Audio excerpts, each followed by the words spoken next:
I once believed that a professional trader was someone who entered trades consistently, won steadily, and never missed an opportunity. After many years of surviving, I realized I had been completely wrong. He once sat still for 6 entire months, placing no trades, joining no chat rooms, doing no technical analysis. Each day, he would brew tea, glance at the price chart for a while, then turn it off.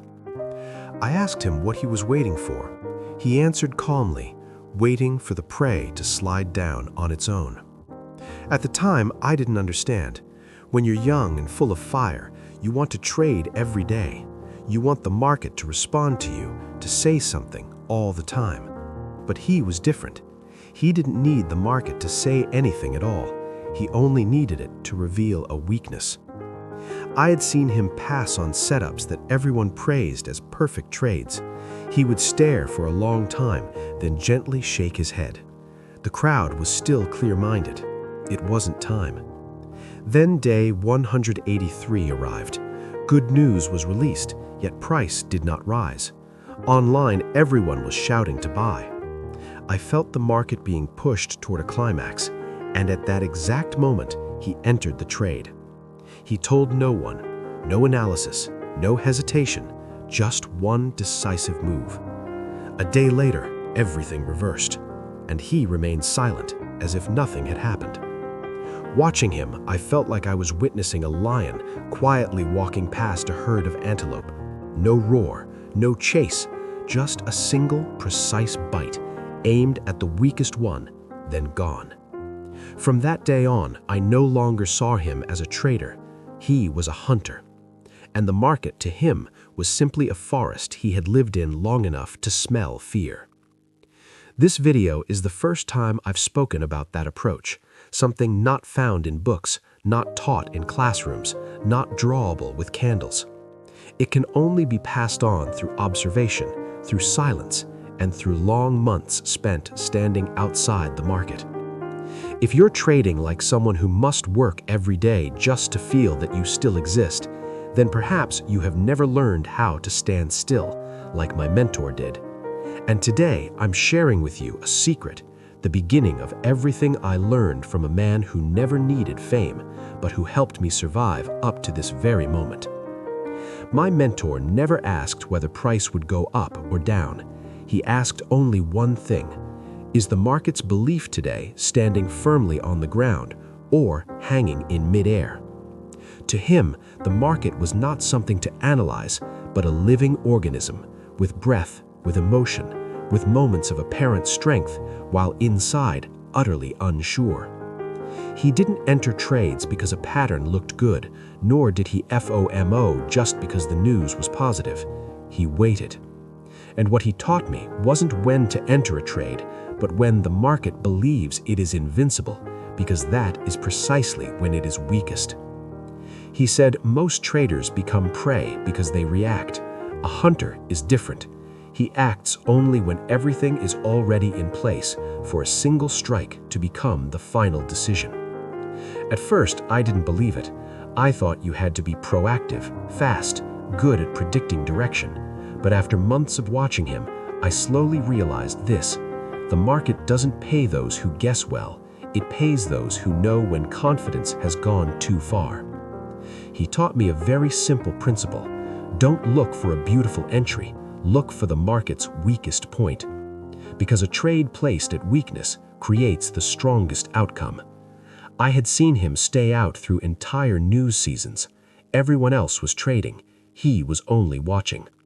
When good news came out and price did not rise, he said just one thing: "There, it's broken." Then he entered.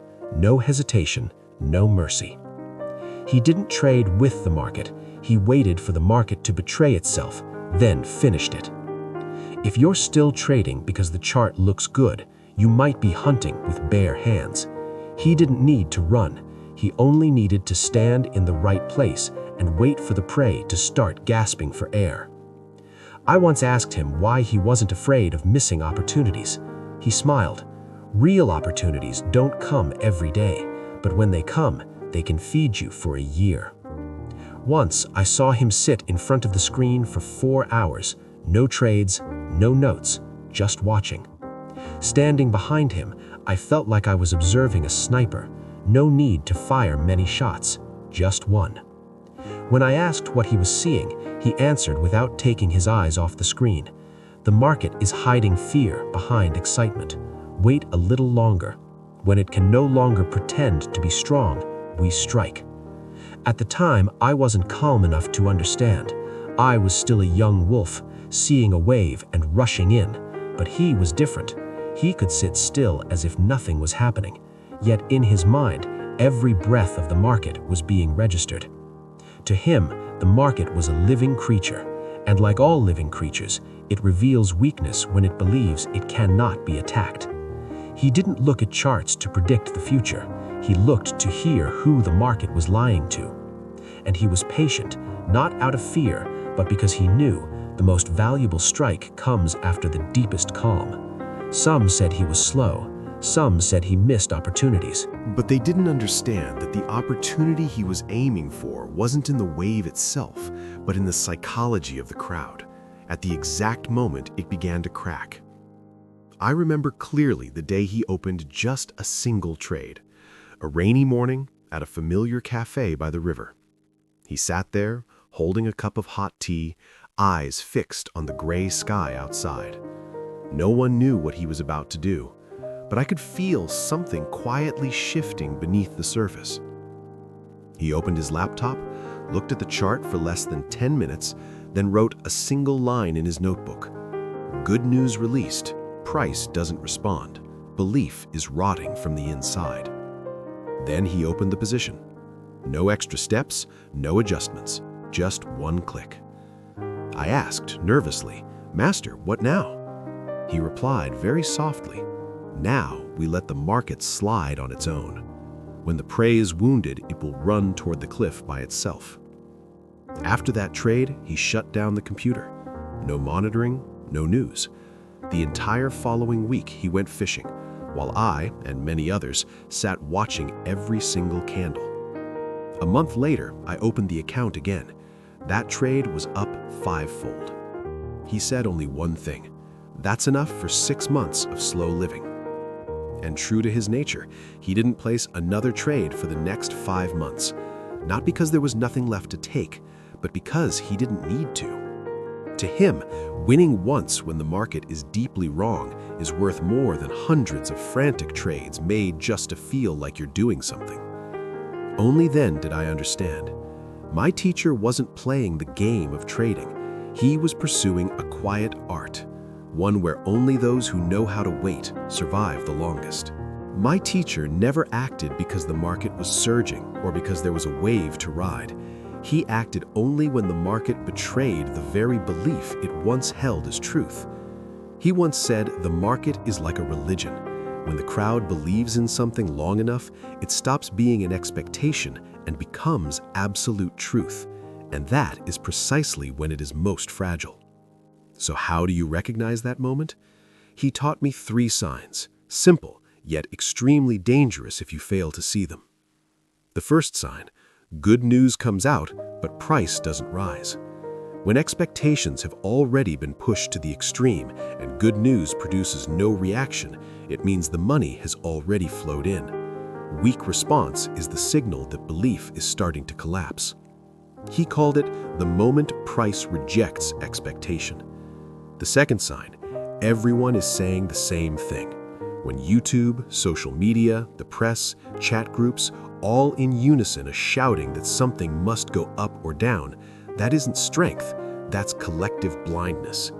He called it the market's blind spot. The third sign: the market ignores opposing facts.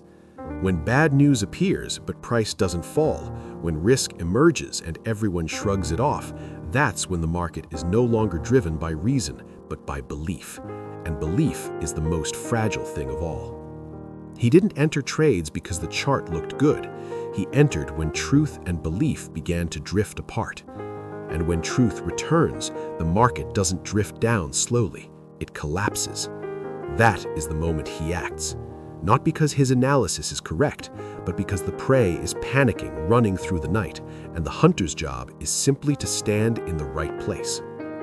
I had seen him ignore dozens of opportunities that looked perfectly fine, but once, when the market released exceptionally good news and price went sideways for 5 H4 candles, he closed the laptop and said just one thing: "Belief is broken.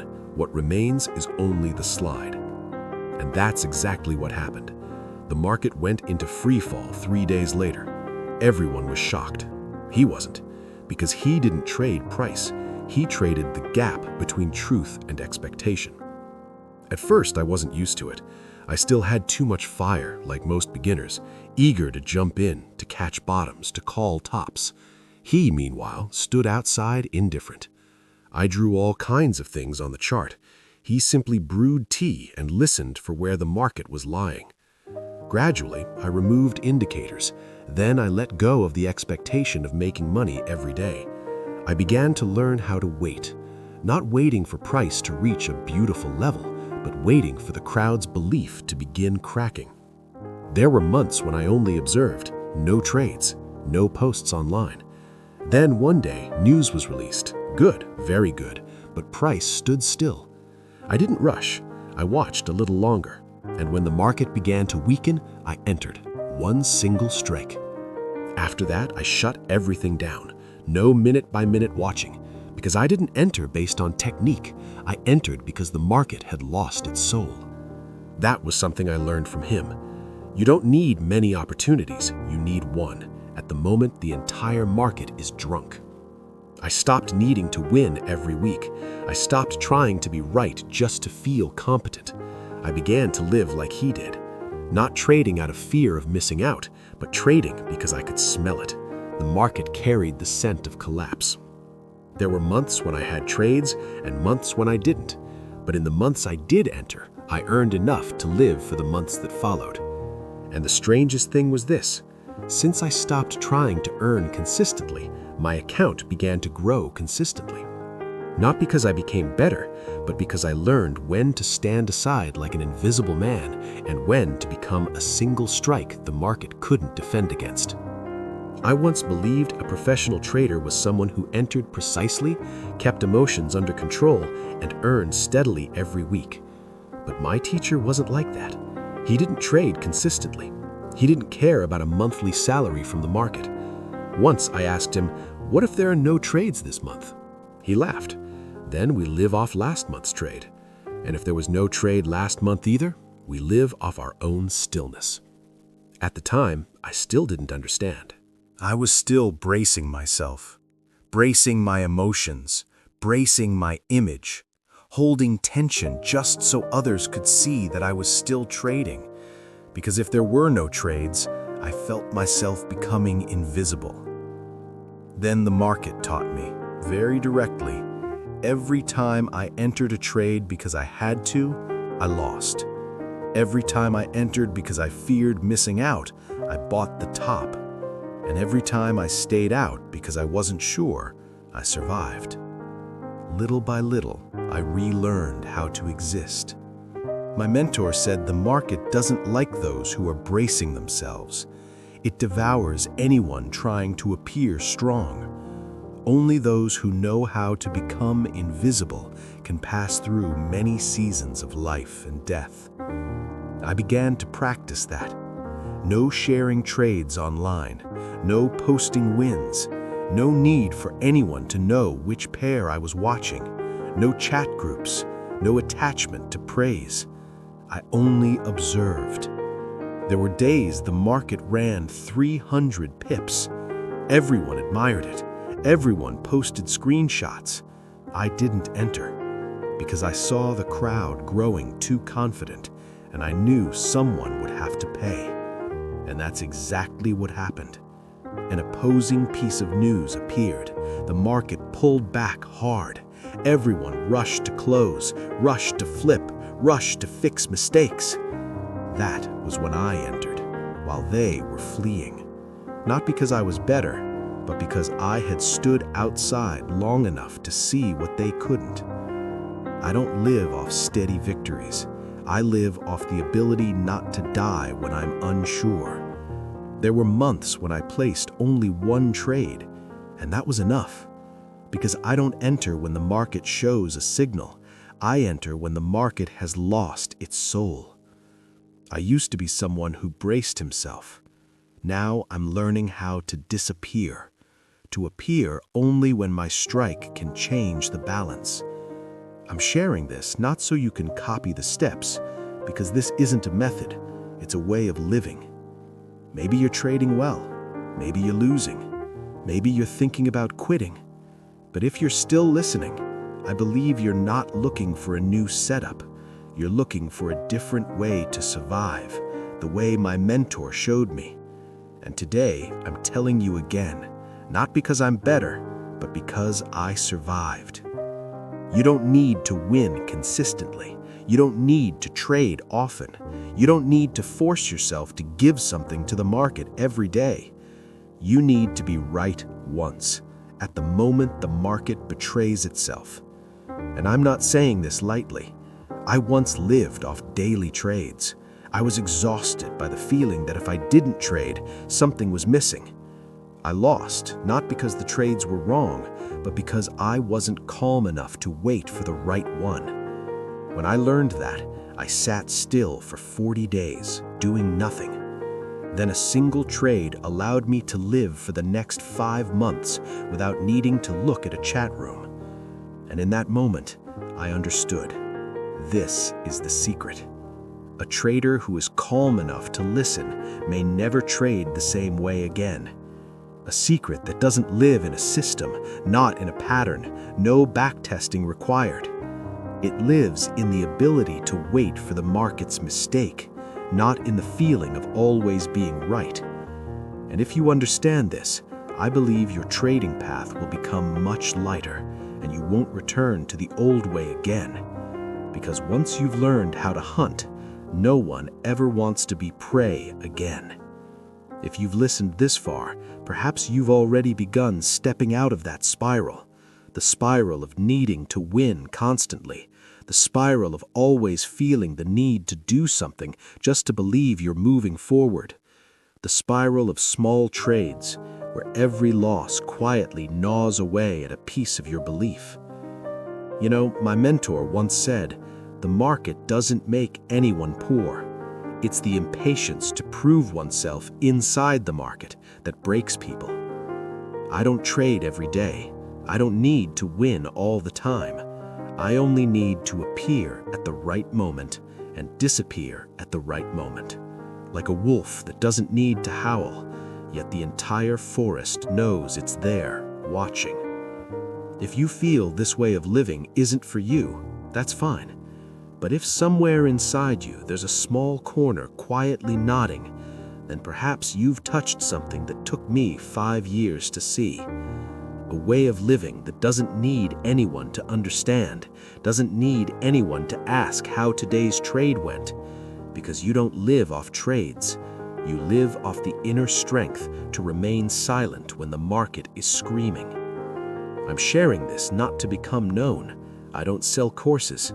I'm simply telling it as someone who stayed too long in the dark, then came back to take the hand of someone who's trembling at the edge of a noisy forest ahead. Quiet trading isn't for the crowd. It's not for those who want to change their lives quickly. It's for those who want to survive longer, go farther, and turn trading from a constant strain into a part of life that can be endured. If you want to stay, you only need to follow. Not because I need another subscriber, but because I believe we'll meet again in some quiet trade where only those who have survived recognize each other in the crowd. If you want, leave a line, a feeling, a memory.